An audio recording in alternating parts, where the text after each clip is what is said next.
Whenever we go out, before we put together Vivid Ideas every year, we have a chat with a whole bunch of creative people and work out what their biggest concerns are, the biggest obstacles that they face to initiating new creative projects.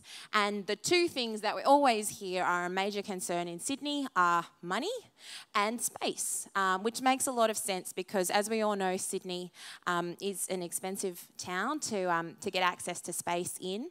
And that's why we're really lucky that we've got some really exciting projects at all levels of government and also from some of our universities and other organisations to help give creatives access to space to do interesting things and take risks. So back in June, our Lord Mayor tabled a minute and requested that Council endorse a new direction for Lower Oxford Street. Basically wanted us to activate and revitalise the area using artists. We really did want to touch the different types of, I guess, the subsectors of the creative industry, so not just the organisations that we'd worked with previously. Working through the approvals process internally we kept being asked, is it going to work? And my answer to that was always, look, if 5 people come out of their summer rooms, test their idea and decide that it didn't work, it's still not a failure. They've still done that, they haven't mortgaged their house, they're not in a lease for 5 years, they can still feed their family and everybody's happy. We have a commercial portfolio because we need to make money out of it. We're obviously publicly funded, and so we diversify our income streams from rates to various other things. And we would like to keep these guys in the spaces, but obviously we need to find a happy meeting point between commercial and viable sustainable revenue, and also, I guess, the longer term benefits that these type of people offer to the overall precinct and the business mix, and that's in the social, creative and economic terms.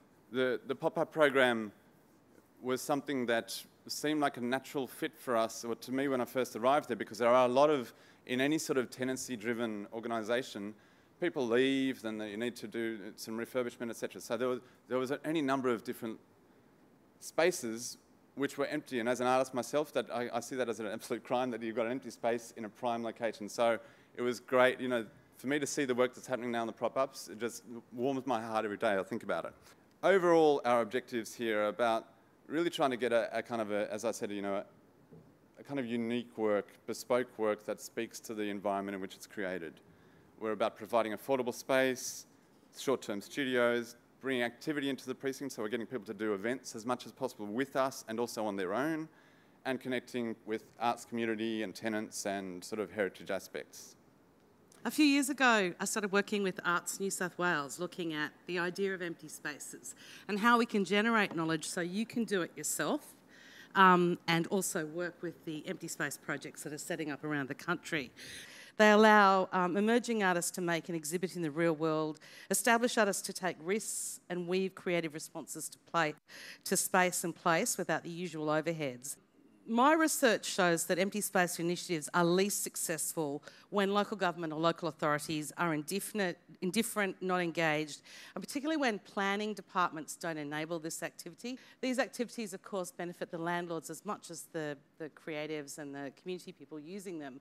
And one of the things that all the empty space projects are trying to do around Australia and the world at the moment is to kind of measure that and quantify that. I would say this, that there's a real aesthetic opportunity when artists don't use empty spaces as white cubes, but as sites for creative research and development, laboratories for experimentation, and where the project itself is kind of an artistic response to the space,